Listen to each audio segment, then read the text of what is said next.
So let's summarize the gradient descent step that we learned last time. Gradient descent जो algorithm है उसमें शुरू आप ऐसे करते हैं कि आपने जो भी parameters estimate करने हैं W in this case उनको आप randomly initialize करते हैं, ठीक है। और जो भी ये initialized parameters हैं random values के साथ उन parameters के set को या vector को आप W old कहते हैं शुरू में।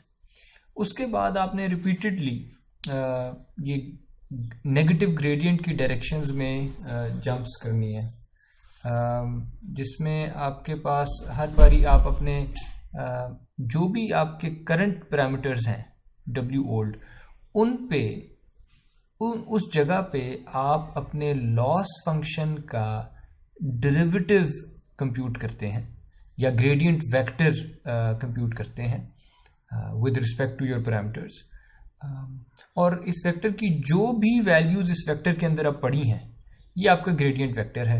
इस ग्रेडियंट वेक्टर के नेगेटिव डायरेक्शन में आपने जंप्स लेनी है, लेकिन जंप्स जो हैं उनको आप थोड़ा सा स्केल कर देते हैं by some value by a scalar जो कि ग्रेटर देन 0 होता है, लेकिन usually this is a very small value, ठीक है। और ये जंप लेने के बाद आपके पास नए पैरामीटर्स आ जाते हैं, ठीक है। जब आपके पैरामीटर वेक्टर की एक नई कॉन्फ़िगरेशन आ जाती है, let's call it W new. और ये आप करते रहते हैं और हर जंप के बाद आपने ये देखना है कि आपका जो पहले पैरामीटर्स थे उनके ऊपर आपके लॉस फंक्शन की क्या वैल्यू आई थी, और ये जो नए पैरामीटर्स आए हैं इनके ऊपर आपके लॉस फंक्शन की क्या वैल्यू आई है। इनका डिफरेंस ले लें और फिर उसकी एब्सोल्यूट वैल्यू ले लें। यानी जो मेरे लॉस फंक्शन में चेंज आया है, चाहे वो पॉजिटिव है या नेगेटिव है, मुझे उस चेंज के मैग्नीट्यूड से गर्ज है।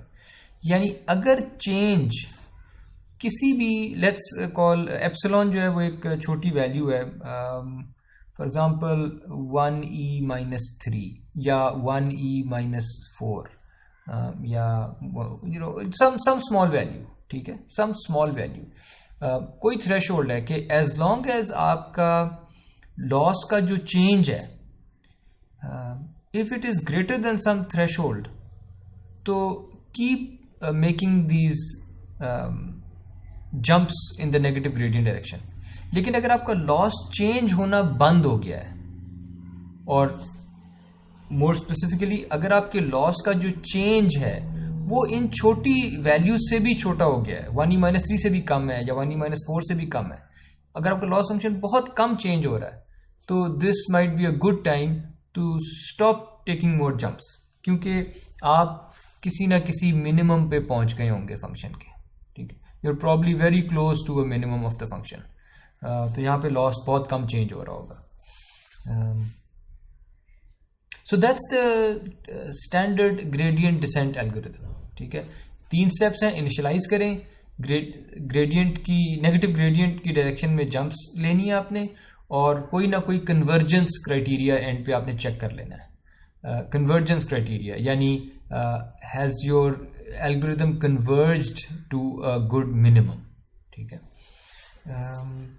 इसमें कुछ जो प्रैक्टिकल पॉइंट्स ये हैं कि जो लर्निंग रेट, इसको लर्निंग रेट कहते हैं, ये जो हम स्केल किया था हमने ग्रेडियंट वेक्टर को एक छोटे से नंबर से, this learning rate eta it needs to be reduced gradually to ensure that you converge to a local minimum. पिछले लेक्चर में आपने देखा होगा कि अगर आप फॉर एग्जांपल अगर आप ईटा को 1 रख दें, तो एटलीस्ट क्वाड्रेटिक फंक्शन में जो हमने एग्जांपल देखी थी उसमें इस तरह का फिनोमेना था कि यहाँ से आप जंप करते थे, यहाँ आ जाते थे, और फिर यहाँ से जंप करते थे तो वापस इधर आ जाते थे, और इधर से जंप करेंगे तो फिर इधर आ जाएंगे, इधर से जंप करेंगे फिर से इधर आ जाएंगे, और ये ऑसिलेट करते रहेंगे आप हमेशा टिल इन्फिनिटी। तो अगर मैं ईटा को लेस देन 1 रख देता इस केस में, तो फिर मेरी ये जो पहली जंप है, पहली जंप ज़रा सी छोटी होनी थी, और फिर वहाँ पे ग्रेडियंट और छोटा आ जाना था, और फिर अगली जंप फिर से छोटी होनी थी, ग्रेडियंट और छोटा आ जाना था, यानी ग्रेडियंट भी छोटा होता जाना था, जंप्स भी छोटी होती जानी थी, क्योंकि मैं हमेशा लेस देन 1 से मल्टीप्लाई कर रहा था। तो I would converge to some point. इन ऑसिलेशन से बचने के लिए आप शुरू में ईटा अगर बड़ा रख भी लेते हैं तो ग्रेजुअली ईटा को आप एज द एल्गोरिथम प्रोसीड्स आप ईटा को आहिस्ता आहिस्ता कम करते जाते हैं, so that you converge to some local minimum. और अगर आप ईटा को बहुत बड़ा रख देंगे तो फिर ये है कि एल्गोरिथम थोड़ा स्लो हो जाएगा। ईटा अगर बड़ा है तो एल्गोरिथम मिनिमम तक की तरफ जाने की कोशिश करेगा, लेकिन आहिस्ता आहिस्ता जाएगा।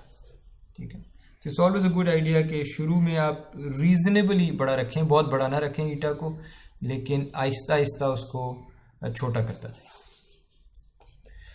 ओके, सो ग्रेडियंट डिसेंट की जो हमने अभी शक्ल देखी है पिछली स्लाइड पे, एक्चुअली उसको बैच ग्रेडियंट डिसेंट कहते हैं, विच मीन्स कि आप जो लॉस फंक्शन का डेरिवेटिव आपके पास आया है,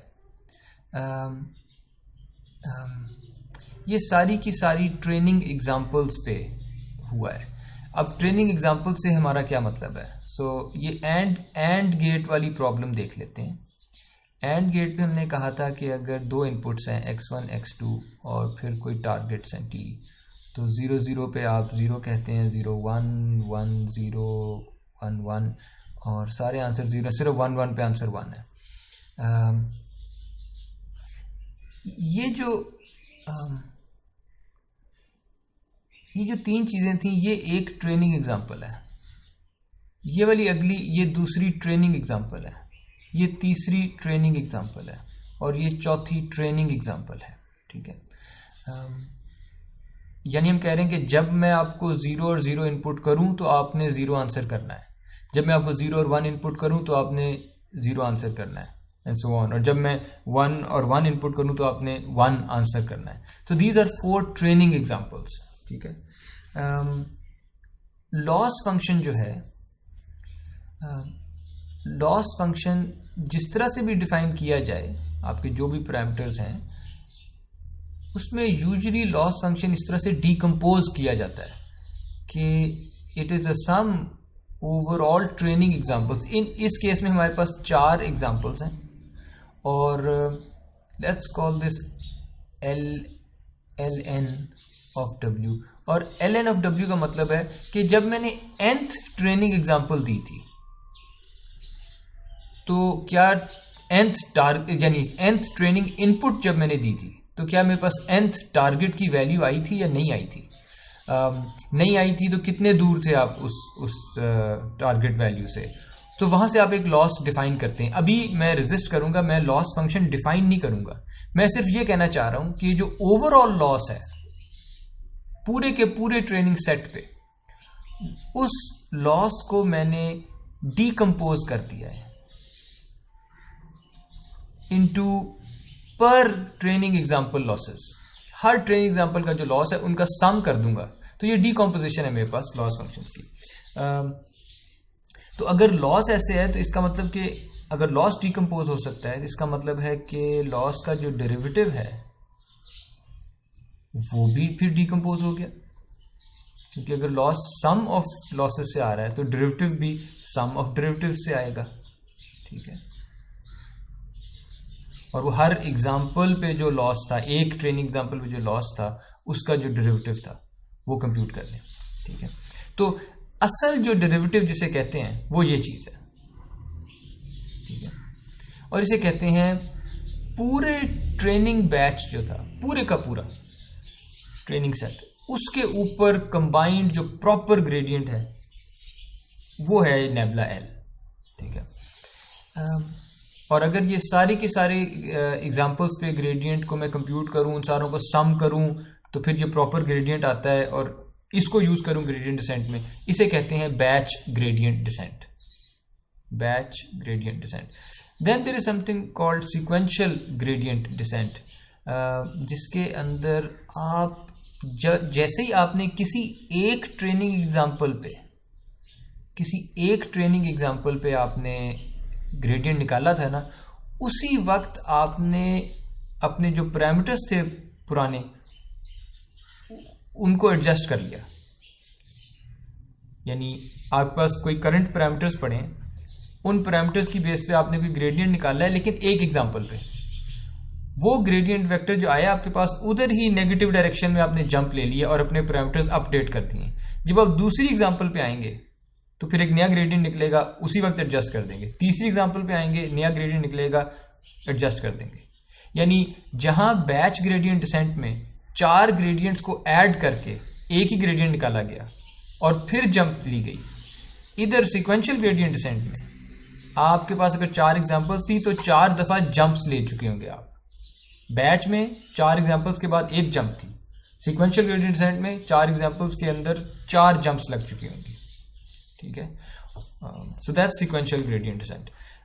then there is the most popular flavour which is called stochastic gradient descent, जो बिल्कुल सीक्वेंशियल की तरह ही है कि हर एक एग्जाम्पल के बाद जंप मैंने ले ली है, अपने पैरामीटर एडजस्ट कर लेने, लेकिन कौन सी एग्जाम्पल को देखना है अगली दफा वो रैंडमली चूज होगी।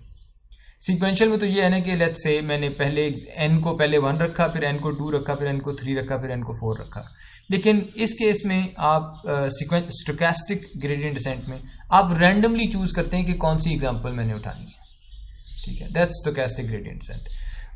और फिर बैच और स्टोकेस्टिक इन दोनों का एक हाइब्रिड है, जिसमें आप ये करते हैं कि मैंने हर एक एग्जाम्पल के बाद नहीं करना, मैंने अपना कोई बैच उठा लेना है। लेट्स से आपका जो बैच आया था ना वो था एग्जाम्पल नंबर 2 और एग्जाम्पल नंबर 4। लेट्स से ये बैच आ गया था, ठीक है। या लेट्स से आपका बैच कोई आ गया था एग्जाम्पल नंबर 1 और एग्जाम्पल नंबर 4, यानी कोई भी रैंडम एग्जाम्पल्स का बैच है, ठीक है।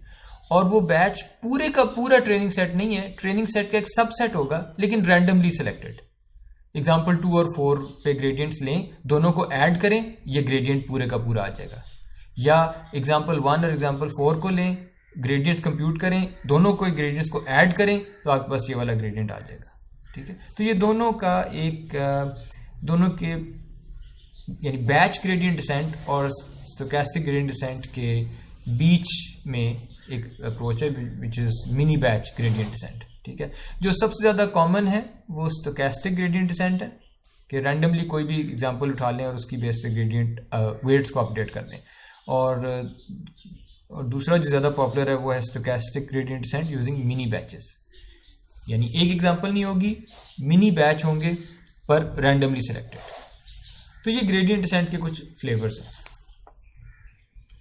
ओके, फिर तो अब आते हैं अपने असल जो मकसद था इस लेक्चर का, वो था कि हमने देखना है कि हमारे पास अगर कोई भी परसेप्ट्रॉन है, ठीक है, लेट्स से 2 इनपुट्स वाला, और उसके कोई वेट्स हैं और उसके कोई बायसेस हैं, तो उसका W1 क्या वैल्यू होनी चाहिए, W2 क्या वैल्यू होनी चाहिए, बायस क्या वैल्यू होनी चाहिए, ठीक है। ये हमने लर्न करना था, ठीक है। और यहाँ पे आप अपनी ट्रेनिंग एग्जांपल्स रखा करेंगे कि जी ये x1 था और ये x2 था, और यहाँ पे आप अपना टारगेट रखा करेंगे कि मैं चाहता हूँ कि ये टारगेट आए, ठीक है। और इनकी बेस पे एक लॉस फंक्शन डिफाइन करेंगे। So let's start. Let xn tn be the nth training example pair, जिसमें ये टारगेट है और ये इनपुट वेक्टर है, जितना भी इसका साइज है, इसलिए मैंने x को बोल्ड में लिखा है, इट्स अ वेक्टर, जितने भी इसमें इसका साइज है। और टारगेट इस केस में हम सिर्फ 2 क्लास क्लासिफिकेशन कर रहे हैं, तो ये एक स्केलर होता है, ठीक है।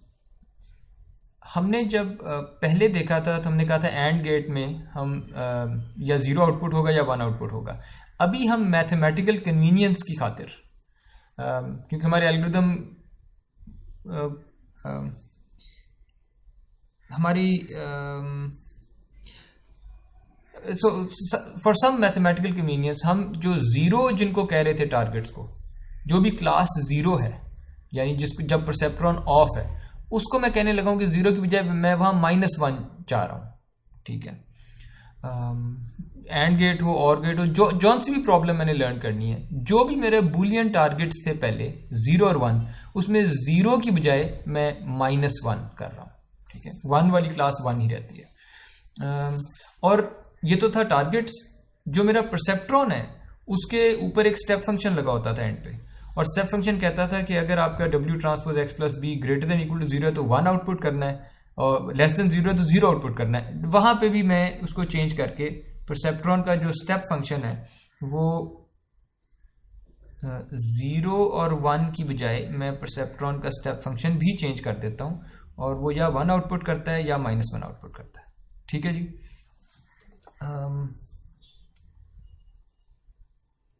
तो ये तो दो चेंजेस मैं कर दिए, टारगेट्स और आउटपुट्स दोनों -1 और 1 होंगे, ओके। एक और नोटेशनल कन्वीनियंस मैं करने लगा हूं, वो ये है कि जिसको मैं W transpose X plus b लिखता हूं। अगर इसको मैं खोलूं तो ये है W1 into X1 plus W2 into X2 plus B, और इस B को आप मुझे इजाज़त दें मैं लिख देता हूँ +1 इंटू बी। और तो असल में तो ये एक स्केलर वैल्यू आ जाती है। मैं इसको ऐसे भी तो लिख सकता हूँ W1 W2 1, ये वेक्टर बना दिया 1/3 का, और यहाँ पर 3/1 का वेक्टर है जिसमें लिखा हुआ है X1 X2, और यहाँ पर wait I made a mistake, W1 W2 और यहाँ पे अपना बायस, और जो वेक्टर बनाया मैंने X1 X2 और 1, ठीक है। सो व्हाट हैपेंड वाज कि ये मेरे पैरामीटर्स थे,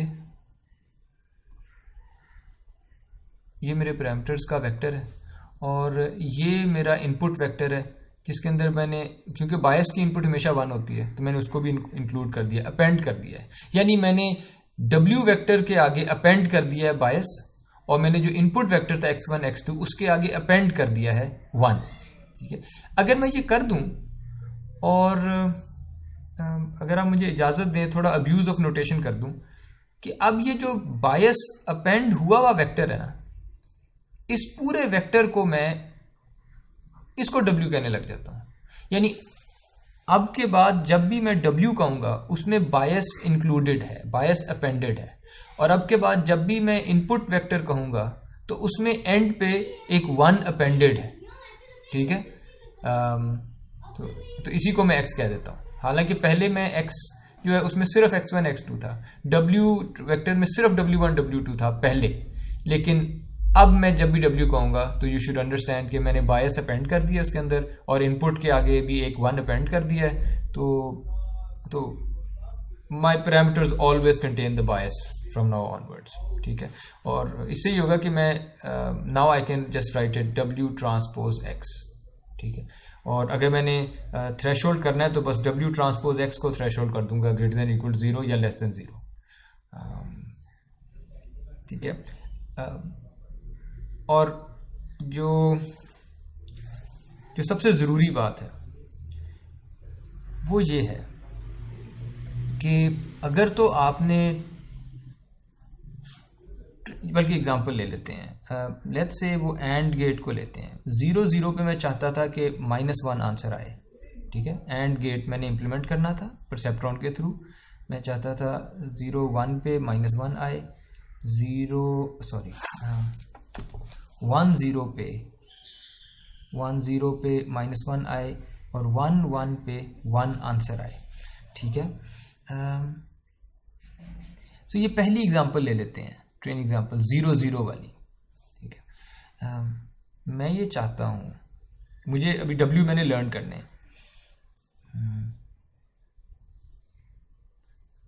पर मैं चाहता हूँ कि W ट्रांसपोज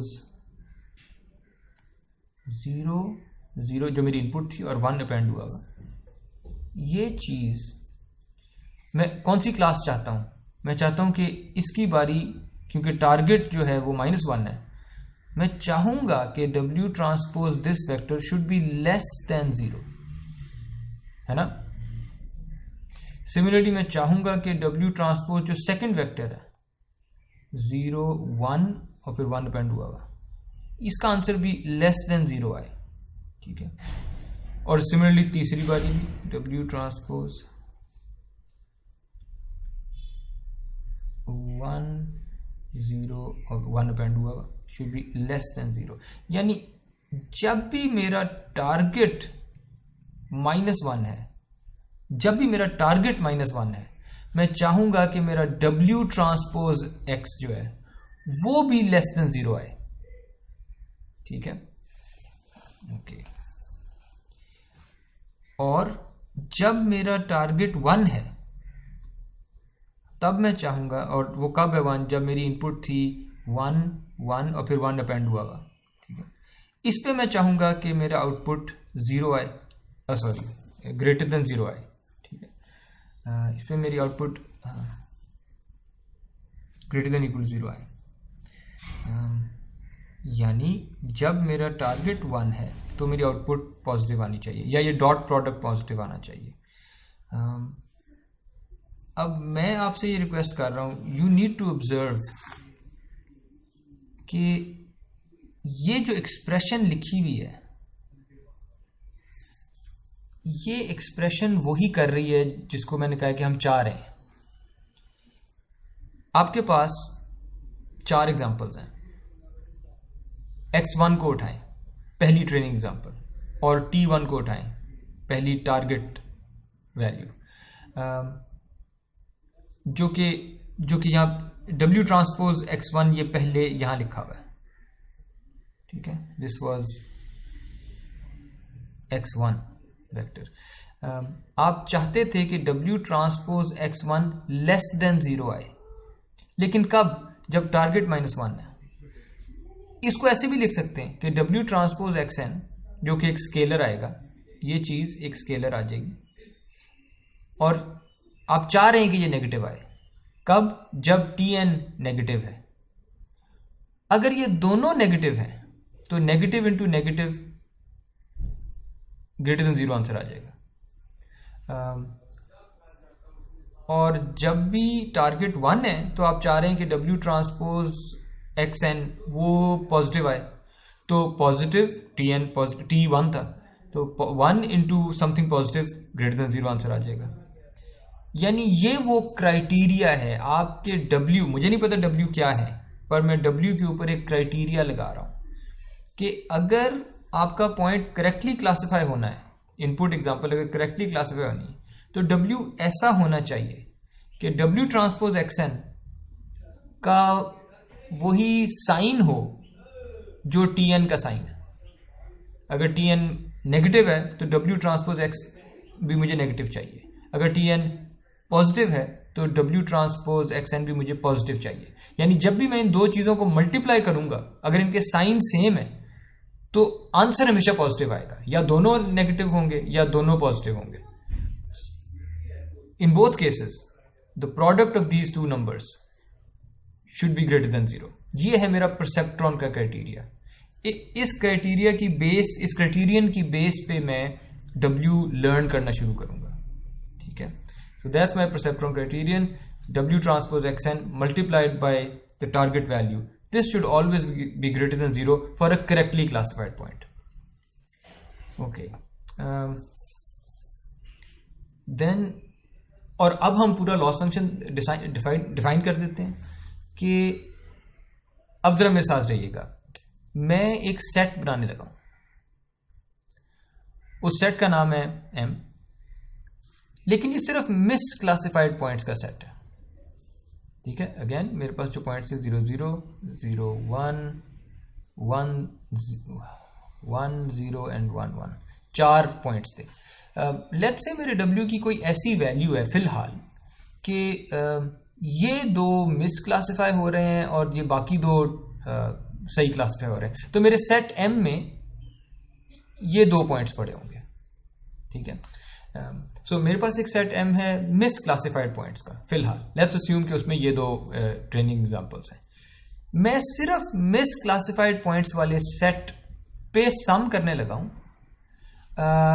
इस चीज का नाउ आई नो कि अगर तो ये सही क्लासिफाई हुए थे, अगर ये सही क्लासिफाई हुए थे तो फिर तो ये वैल्यू ग्रेटर देन 0 आई थी।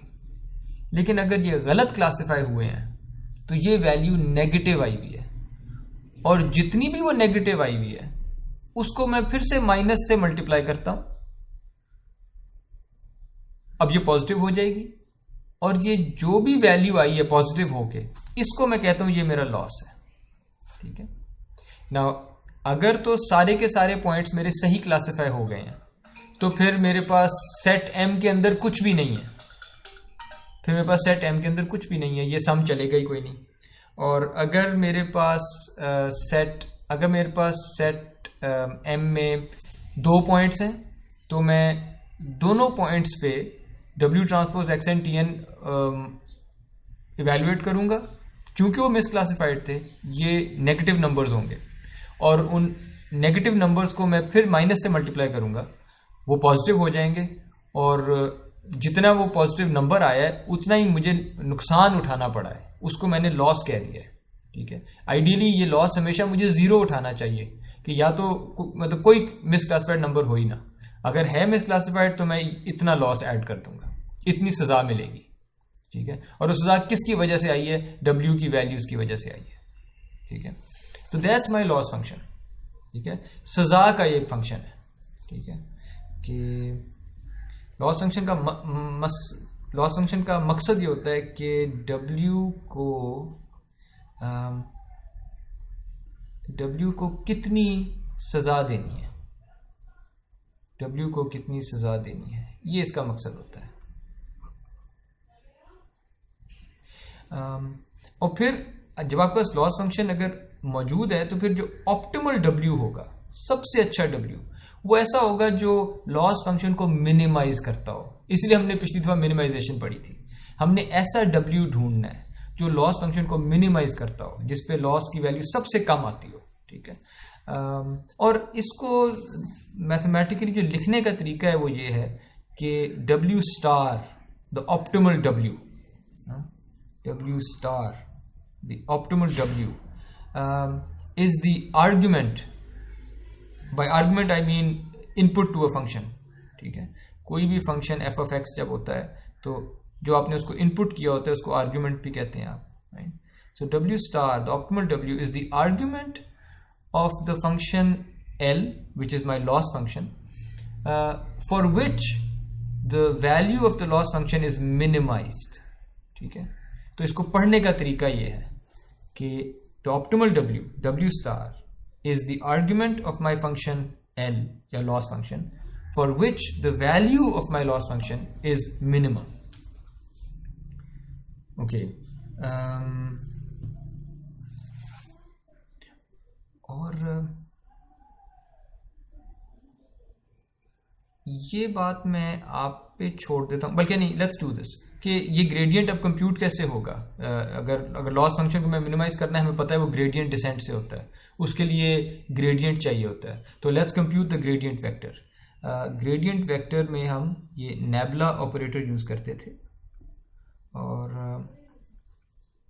ये ऐसे डिफाइन होगा कि दिस इज लॉस फंक्शन, बल्कि मल्टीवेरिएट है तो पार्शियल डेरिवेटिव, इसके अंदर होगा पार्शियल डेरिवेटिव लॉस फंक्शन का with respect to W1, partial derivative इसमें होगा with respect to W2, partial derivative इसमें होगा with respect to the third parameter जो कि बायस था, और ये जो वेक्टर बनेगा ये मेरा ग्रेडियंट वेक्टर होगा। ठीक है, अब ये इंडिविजुअल पार्शियल डेरिवेटिव्स इनको कोशिश करते हैं कि ये हमारे पास आ जाए। इसको देखने के लिए आप अपने लॉस फंक्शन को, it's always a good idea कि अपने लॉस फंक्शन को खोल के लिख लें। So some overall misclassified examples minus, and then you have W transpose, which means here you have W1 x nth example का x1 plus W2 multiplied by nth example का x2 plus bias multiplied by tn, ठीक है। Okay, इस expression में जो derivative है with respect to w1, इस loss function का derivative with respect to w1 जो हमें चाहिए वो यहां पे लिख लेते हैं।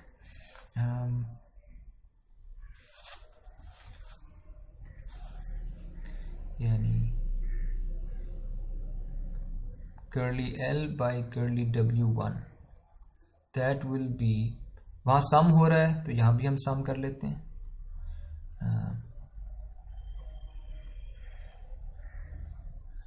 वहाँ पे एक माइनस था, माइनस अगर आप मुझे इजाज़त दें मैं माइनस को बाहर लाने लगा हूँ, ठीक है। इसमें माइनस बाहर ले आता हूँ और यहाँ पर है W1। सो W1 से जो मल्टीप्लाई हो रही है टर्म वो सिर्फ xn1 है और tn भी मल्टीप्लाई होना है बाद में, ठीक है। सो ये जो डेरिवेटिव है ये बहुत सादा डेरिवेटिव होगा, इसका आंसर होगा xn1 multiplied by tn, that's it. इसी तरह curly L by curly W2 जो होगा उसमें यहाँ xn2 आ जाएगा और curly L by curly B में यहाँ पे 1 इंटू tn आ जाएगा, ठीक है। ये मैं आप लोगों पे छोड़ देता हूँ एज एन एक्सरसाइज, पर यहाँ पे मैं वो डेरिवेटिव्स लिख देता हूँ कि यहाँ भी एक सम हो रहा होगा और यहाँ पर xn1 tn होगा। अगली टर्म आ रही होगी फिर से वही सम और माइनस भी होगा, बाय द वे माइनस भी डाल देता हूँ। xn2 और tn और इधर भी सम और माइनस भी है और 1 इंटू tn, ठीक है। ये बायस के हिसाब से डेरिवेटिव, तो ये एक वेक्टर आ जाएगा। और अगेन मैं आप पे छोड़ देता हूं कि ये जो एक्सप्रेशन लिखी हुई है मैंने कि एक सम लगाया हुआ है और यहाँ पर मैंने स्केलर्स की बजाय पूरा वेक्टर x डाला हुआ है, पूरा वेक्टर x डाला हुआ है। ये मैं आप पे छोड़ देता हूं कि ये पूरी की पूरी एक्सप्रेशन ये एग्जैक्टली यही एक्सप्रेशन लिखी हुई है, ठीक है। ये दोनों एक ही बात लिखी हुई है, ठीक है। ये आप लोग वेरीफाई कर लीजिएगा, ओके।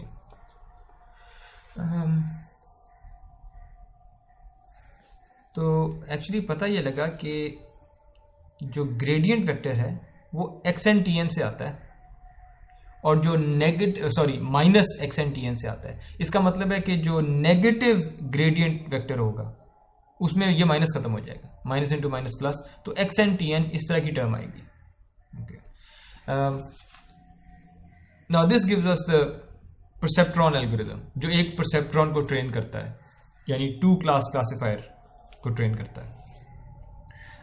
हम ग्रेडियंट डिसेंट यूज करेंगे और सीक्वेंशियल कर लेते हैं, चलें, चाहे सीक्वेंशियल हो चाहे स्टोकैस्टिक हो, पर हम हर एक एग्जाम्पल के बाद चेंज कर रहे हैं, हर एक एग्जाम्पल के बाद हम वेट्स अपडेट करेंगे। तो जब मेरे पास nth ट्रेनिंग सैंपल आएगा, nth ट्रेनिंग सैंपल पे जो ग्रेडियंट है,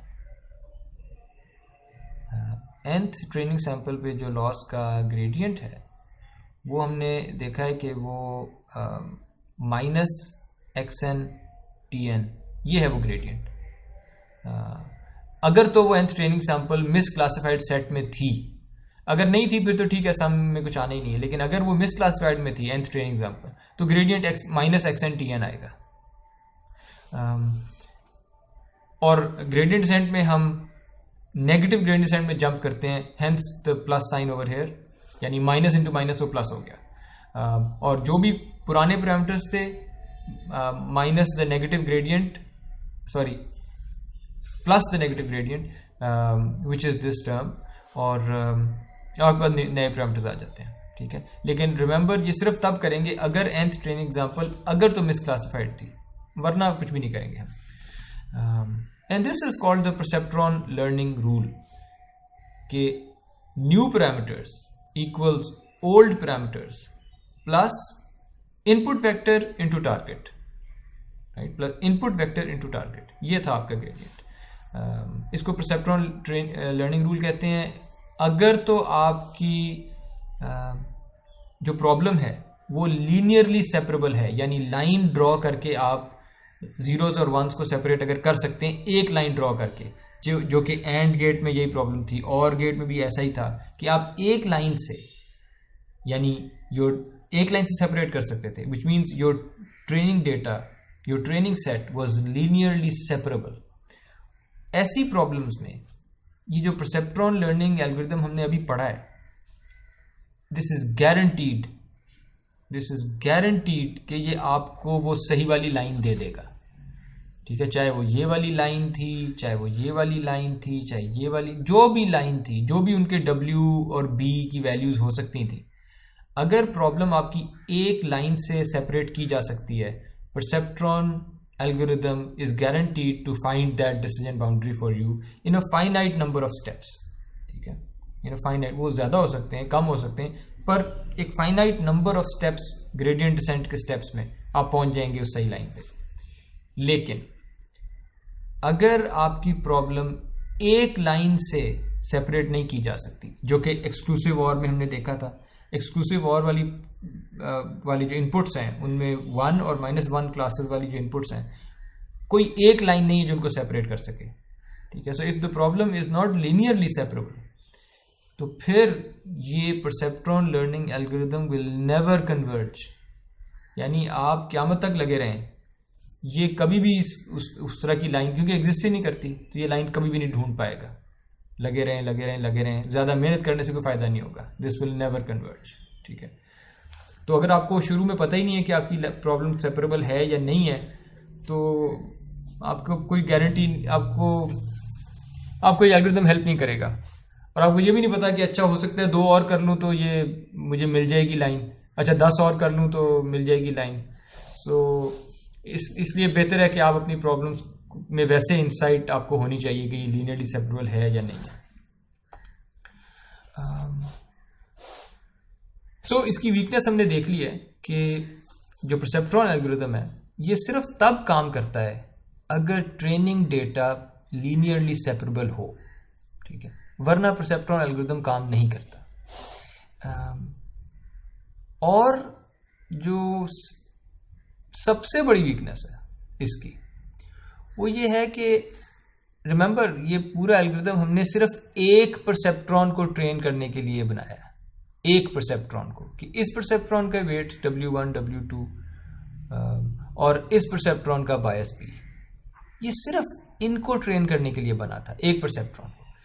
हमने ये भी देखा है पहले कि अगर आपके पास कॉम्बिनेशंस हों परसेप्ट्रॉन्स की, तो आपके मॉडल्स जो हैं डीप लर्निंग या multilayer perceptrons are much more powerful than one single perceptron, ठीक है। Networks of perceptrons are more powerful than single perceptrons.